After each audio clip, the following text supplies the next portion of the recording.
कहते हैं आदमी मर जाता है लेकिन उसके अच्छे बुरे कर्म याद रहते हैं। उसके अच्छे बुरे काम ही उसके व्यक्तित्व को याद रखने के लिए काफी होते हैं। इस समय खबर है कि हिंदुओं के जो शंकराचार्य हैं, स्वामी स्वरूपानंद सरस्वती, वो अब इस दुनिया में नहीं रहे हैं। वो उनका देहांत हो गया है और वो इस दुनिया को अलविदा कह गए हैं। जो हिंदू मान्यताओं में यकीन रखने वाले लोग हैं, ब्राह्मण मान्यताओं में यकीन रखने वाले लोग हैं, उनके लिए ये एक दुख की घड़ी है। वो उन्हें याद कर रहे हैं, लेकिन बहुजन समाज उन्हें कैसे याद रखेगा, दलित बहुजन आदिवासी पिछड़ा समाज उन्हें कैसे याद रखेगा। हम उनको याद इस वजह से रखेंगे कि उनके क्या बयान थे हमारे लिए, उनकी कैसी सोच थी हमारे लिए, दलित बहुजनों के प्रति वो क्या सोचते थे, क्या वो उनसे नफरत करते थे और कैसी वो बयानबाजी करते थे। हम उनके बयानों और काम के आधार पर ही उनको याद रख सकते हैं। तो उनके कुछ काम मैं आपको गिनवाता हूं कि उन्होंने क्या क्या किया है और क्या बोला है बहुजन समाज के बारे में। हिंदुओं के सबसे बड़े गुरु माने जाते हैं शंकराचार्य, और वो सबसे हाईएस्ट एक रिलीजियस पोस्ट होती है, धार्मिक पोस्ट होती है, जो सबसे बड़ी पोस्ट होती है। ये शंकराचार्य स्वरूपानंद सरस्वती कहते हैं कि आरक्षण को समाप्त हो जाना चाहिए। इन्होंने ये बयान दिया था हरिद्वार में, और इन्होंने कहा था कि जो आरक्षण है उस व्यवस्था को पूरी तरह से समाप्त कर देना चाहिए। आरक्षण से बहुत ज्यादा नुकसान होता है, और उन्होंने कहा था कि आरक्षण की वजह से जो लोग डॉक्टर बनेंगे वो अच्छा इलाज नहीं कर सकते, जो लोग अच्छे प्रोफेसर बनेंगे वो अच्छे से पढ़ा नहीं सकते, और आरक्षण से बहुत ज्यादा नुकसान होता है, ये इन्होंने कहा था। तो हम इस बयान की वजह से भी उन्हें याद रखेंगे। अब एक और बयान है इनका जो इन्होंने महिलाओं के बारे में दिया था।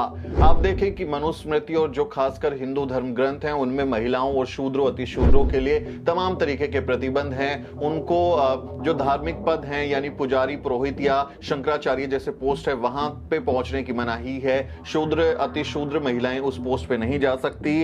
इस समय इन्होंने एक बयान दिया था, मथुरा में ये थे तब इन्होंने बयान दिया था कि महिलाएं भले ही हमारे देश की प्रधानमंत्री बन जाएं, वो प्रधानमंत्री बन सकती हैं, पर शंकराचार्य नहीं बन सकती। तो दलित आदिवासी ओबीसी के विरोध में आरक्षण के खिलाफ बयान देने के बाद इनका बयान देखते हैं शंकराचार्य स्वामी स्वरूपानंद सरस्वती का। इन्होंने कहा कि जो महिलाएं हैं वो शंकराचार्य नहीं बन सकती। इन्होंने ये बयान दिया था कि ये जो धार्मिक परंपराओं में हस्तक्षेप होगा अगर महिलाएं जो हैं वो शंकराचार्य बनती हैं, यानी जो शंकराचार्य का पोस्ट है वो सिर्फ और सिर्फ ब्राह्मण पुरुष के लिए आरक्षित है। ये जन्मजात आरक्षण है जो जन्म में जो उस जाति में पैदा होने की वजह से मिलता है। कोई उसके लिए परीक्षा नहीं होती, कोई उसके लिए मापदंड नहीं है, कोई इंटरव्यू नहीं होता, कोई वाइवा नहीं होता, कोई लिखित परीक्षा नहीं होती, कोई ऑल इंडिया कहीं की क्वालिफिकेशन पेपर नहीं होता है। आप बस ब्राह्मण पैदा हो गए तो आप स्वरूपानंद सरस्वती के जो ये बयान के मुताबिक आप उस शंकराचार्य की पोस्ट तक पहुंच सकते हैं, लेकिन कोई महिला नहीं पहुंच सकती। इन्होंने कहा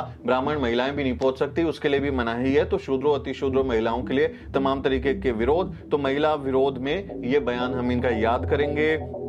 अब इनका एक और बयान देखिए। स्वरूपानंद सरस्वती कहते हैं पुल टूटने और ऑपरेशन खराब होने के पीछे आरक्षण है। जो इन्होंने बयान दिया था वही बयान फिर से यहाँ पर याद किया जाए। वो कह रहे हैं कि जो पुल बनाए जाते हैं तो खराब इंजीनियर पुल बना रहे हैं, इसलिए वो टूट जाते हैं क्योंकि वो आरक्षण की वजह से आए हैं। तो वही रोना वही दुहाई कि आरक्षण से मेरिट का नुकसान होता है। शूद्रों अतिशूद्रों में, दलित आदिवासी पिछड़ों में मेरिट नहीं होती, आरक्षण की वजह से उन्हें मौका मिलता है, फिर वो डॉक्टर बन जाते हैं, गलत ऑपरेशन करते हैं, वो इंजीनियर बन जाते हैं तो उनका पुल टूट जाता है।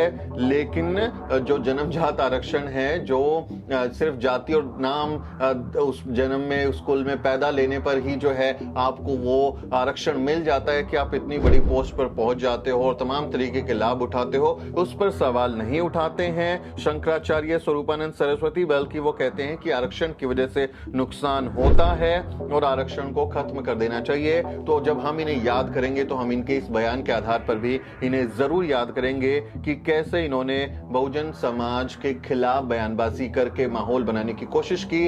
और बार बार कहा जाता है कि जात न पूछो साधु की, जो व्यक्ति साधु हो गया उसको जाति धर्म से क्या लेना देना, वो तो अपना स्तुति करे और समाज के जन कल्याण के लिए काम करे। लेकिन ये इतनी बड़ी पोस्ट पर पहुंचने के बावजूद क्या काम कर रहे थे?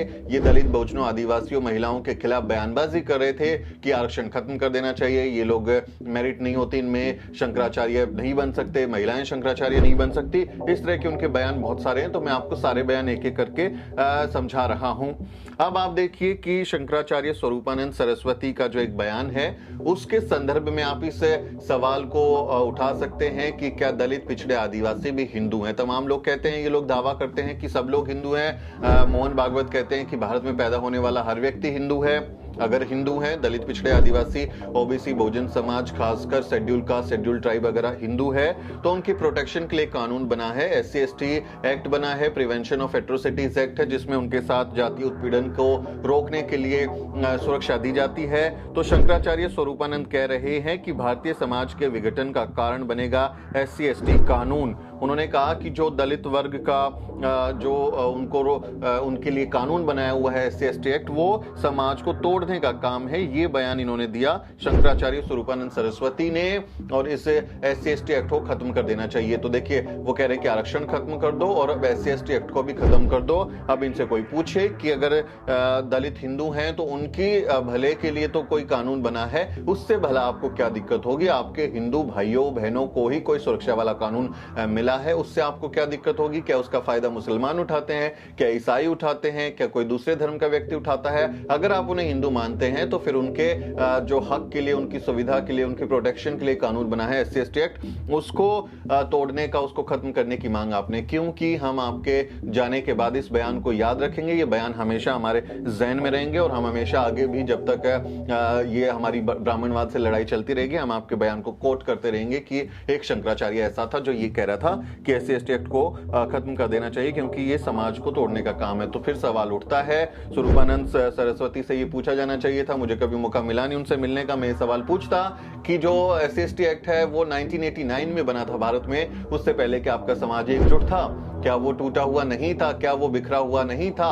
भारत का संविधान 26 जनवरी 1950 को लागू हुआ, उससे पहले क्या जातिवाद खत्म हो गया था? जातियां खत्म हो गई थी? उससे पहले आपका समाज बहुत एकजुट था, बहुत मिलके रहता था, बहुत रोटी बेटी का संबंध था, बहुत मजे से रहते थे, जाति तो थी ही नहीं। SC/ST एक्ट आ गया, संविधान आ गया तो जातियां बन गई आपके मुताबिक। तो आप लोगों को ये जो बयान आपके हैं, ये हम याद रखेंगे कि कैसे आपने हमारे लोगों के खिलाफ माहौल बनाने का काम किया, उनके नुकसान का काम किया, वो हम आपको याद रखेंगे। इन्होंने बार बार कहा, एक बयान और देखिए, इन्होंने 17 अप्रैल 2016 को बयान दिया, आरक्षण व्यवस्था ने देश की व्यवस्था का सत्यानाश कर दिया है। ये बयान इनका फिर 17 अप्रैल 2016 का कि आरक्षण से बहुत नुकसान हो गया, इसको खत्म कर देना चाहिए। इस तरह के तमाम तरीके के बयान इनके आप देखेंगे। आरक्षण को पूरी तरह खत्म कर देना चाहिए, SC/ST एक्ट को खत्म कर देना चाहिए। तो इस तरह के बयान आप देखेंगे तो एक लंबी फहरिस्त है जिसमें भी ये जो स्वरूपानंद सरस्वती हैं, ये लगातार माहौल बनाने की कोशिश कर रहे हैं। अप्रैल 19 2016 स्वरूपानंद ने की आरक्षण खत्म करने की वकालत। तो आप देखिए, लगातार आरक्षण के खिलाफ, SC/ST एक्ट के खिलाफ ये माहौल बनाने की कोशिश कर रहे थे। इतने बड़े पद पर हैं, आपका काम, शंकराचार्य अगर बन गए तो अपने धर्म के लिए काम करते, उसको समतामूलक बनाने का काम करते, उसमें न्याय, बंधुता, मैत्री ये सब शामिल करते और बोलते कि इंसान और इंसान में भेद नहीं है, जन्म के आधार पर, कर्म के आधार पर किसी से भेदभाव नहीं किया जा सकता। ना ब्राह्मण ऊंचे हैं, ना दलित जो हैं वो पिछड़े, आदिवासी नीचे हैं। ये ऊंच नीच का भेद आपने खत्म करना चाहिए था। वो आपने काम नहीं किया, अपने धर्म को समतामूलक बनाने की तरफ काम नहीं किया, लेकिन वहां बैठकर भी ऐसे जहरीले बयान देते रहे दलित बहुजन समाज के लिए। अब यहाँ पर इनका एक बयान मुझे याद आता है जिसमें वो कहते हैं, हालांकि ये बयान मुझे, मतलब इस बयान से मुझे कोई आपत्ति नहीं है, बल्कि मैं देखता हूं कि ये बयान तो बहुजनों के फायदे के लिए था।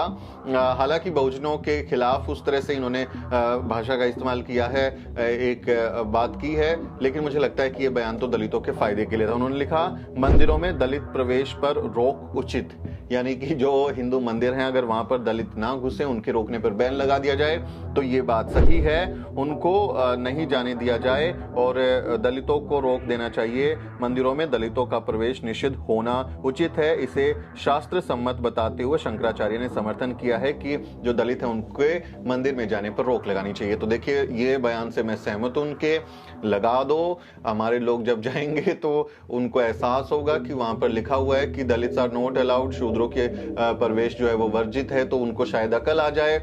और ये बात तो ये बता रहे हैं ना कि आपका शास्त्रों से मुताबिक सम्मत है। वो शास्त्रों में भी यही लिखा है कि आपके लिए वहां एंट्री नहीं है, क्योंकि वो आपको इंसान ही नहीं मानते। तो आप वहां जाते क्यों हैं, मंदिरों में क्यों जाते हैं, अपनी मेहनत की कमाई चढ़ा के ऐसे लोगों का पेट क्यों फुलाते हैं जो खा खा के बैठ के वहां पे मोटा गए हैं, चर्बी चढ़ गई है, मेहनत उस तरह से करते नहीं हैं, आपकी दान दक्षिणा पर पलते हैं, क्यों उनको पैसा दे। ये बयान का मैं समर्थन करता हूं। इन्होंने जो कहा था कि दलितों को मंदिर में प्रवेश नहीं देना चाहिए, बिल्कुल हमारा जो आंदोलन है वो स्कूल के लिए है, वो कॉलेज के लिए है, वो यूनिवर्सिटी के लिए, शिक्षा के लिए है, बेहतर जीवन के लिए है, ना कि मंदिर में जाने के लिए, मंदिर में प्रसाद चढ़ाने के लिए, दूध चढ़ाने के लिए हमारा आंदोलन नहीं है, अपनी मेहनत की कमाई लुटाने के लिए तो बिल्कुल नहीं है। तो इस बयान का मैं समर्थन करता हूं। शंकराचार्य हिंदुओं के सबसे बड़े नेता, धार्मिक रूप से सबसे बड़े पद पर बैठने वाले व्यक्ति कह के गए हैं कि आपको मंदिरों में नहीं जाना चाहिए, उनकी बात को मानिए। ये आपका उनके प्रति कहें कि श्रद्धांजलि भी हो सकती है। वो अब इस दुनिया में नहीं रहे हैं तो उनको श्रद्धांजलि के तौर पर मंदिरों में जाना बंद कर दीजिए, उनकी बात को तो आपको मानना चाहिए।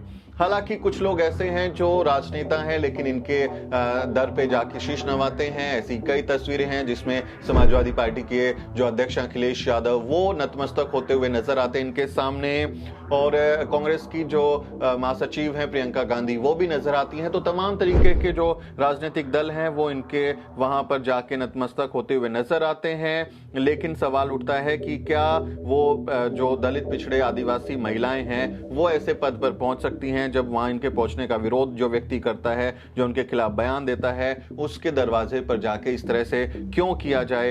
ये दंडवत होने का क्या मतलब है, समाज में क्या संदेश देते हैं, ये भी सवाल खड़ा होता है। इस बारे में वरिष्ठ पत्रकार दिलीप सिंह मंडल ने कुछ ट्वीट किए हैं जो जरूरी हैं।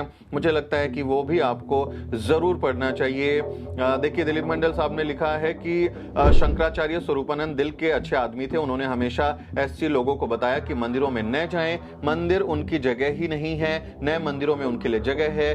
उनकी बात मानकर अगर ऐसी परिवार मंदिर की जगह इंग्लिश शिक्षा पर निवेश करें तो कितना फायदा होगा। तो वही बात जो मैं कह रहा था कि ये बात का तो हम समर्थन करते हैं कि नहीं जाना चाहिए, उनको समर्थन करना चाहिए। लेकिन जो नेता वहां जा रहे हैं उनके बारे में भी दिलीप मंडल साहब लिखते हैं। वो लिखते हैं कि अनु टंडन मुकेश अंबानी के रिलायंस में रही, यूपी चुनाव के बीच यादव अखिलेश को ऐसे बाबा के पास ले गई जिन्हें बीजेपी वाले भी दूर से नहीं छूते। आरएसएस को मालूम है कि स्वरूपानंद की छवि SC/ST ओबीसी विरोधी भी है। बाबा ने अखिलेश को आशीर्वाद की जगह हारने का शाप दे दिया, अखिलेश हार गए। तो ये एक तंज किया है उन्होंने।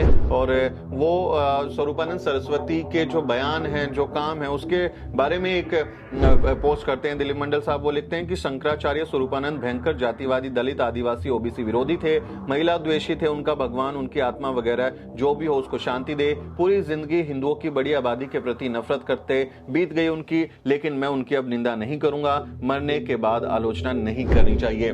तो जब हम इस तरह की बात बोलते हैं ना, जब इनका देहांत होता है तो ये हम लोगों पर सोशल मीडिया पर आप देखें लोग गाली देते हैं कि अरे वो चले गए हैं, आज तो वो उनका देहांत हुआ है, आज तो कम से कम तुम शर्म करो, तुम्हें शर्म आनी चाहिए, उनके बारे में ऐसे बयान क्यों बोल रहे हो, ऐसी बातें क्यों बोल रहे हो। लेकिन हम देखिए बहुत सम्मान के साथ उनका नाम ले रहे हैं, शंकराचार्य स्वरूपानंद सरस्वती जी। मैंने जी भी लगा दिया, तो मैं सम्मान के साथ उनको बोल रहा हूं कि आप चले गए हैं लेकिन आपके विचार, आपके काम तो यही रहेंगे ना इस धरती पर। अब स्वर्ग है, नर्क है, हमें नहीं पता आप कहां गए हैं, लेकिन आपके विचार तो इस धरती पर, इस गोले पर रहने वाले लोगों को जरूर याद रहेंगे। और जब हम याद करेंगे तो हम आपके ये बयानों को याद रखेंगे कि आरक्षण व्यवस्था ने कैसे देश का सत्यानाश कर दिया। मंदिरों में दलित प्रवेश पर रोक लगानी चाहिए, वो शास्त्रों के मुताबिक ठीक है। तो हम ये बयान आपके याद रखेंगे और इन बयानों के बारे में क्या बात करने के लिए कोई मुहूर्त निकाला जाएगा। जब आपकी चर्चा हो रही है, जब आप चले गए हैं, लोग उस पर चर्चा कर रहे हैं, तो एक दिन बाद कम से कम ये सवाल हम जरूर उठा सकते हैं कि जब हम आपको याद करें तो हमें ये बयान भी याद रखने पड़ेंगे। हमें आपके अंदर भरी दलित विरोधी, आदिवासी विरोधी, ओबीसी विरोधी और महिला विरोधी ब्राह्मणवादी सोच को याद करते हुए बताना पड़ेगा कि हिंदुओं में सबसे बड़े धार्मिक पद पर पहुंचने के बाद भी व्यक्ति किस तरह का व्यवहार करता है और अपने देश के नागरिकों, जिसमें SC/ST, ओबीसी और महिला हैं, उनके खिलाफ बयानबाजी करता है, माहौल बनाता है। यही इसी को शास्त्रों में ब्राह्मणवाद कहा गया है। इस बारे में आप क्या सोचते हैं, कमेंट करके जरूर लिखें। आपसे अपील है कि हमारे चैनल को सब्सक्राइब करें, इस वीडियो को ज्यादा लोगों तक शेयर करें ताकि उनको कुछ राय बनाने में आसानी हो, कुछ समझ सके। हम लोग कोशिश करते हैं कि अपने समाज के लोगों को समझा सकें। शायद आपकी ये कोशिश वीडियो को शेयर करना और सब्सक्राइब करना हमारा हौसला बढ़ाएगी और ज्यादा लोगों तक बात पहुंचेगी, इसलिए चैनल को सब्सक्राइब करना ना भूलें। मेरा नाम सुमित चौहान है और इस वीडियो स्टोरी में मेरी मदद कर रही है मेरी सहयोगी अजरा परवीन। अगले किसी वीडियो में मुलाकात होगी दोस्तों, तब तक आप देखते रहिए द न्यूज़ वीक।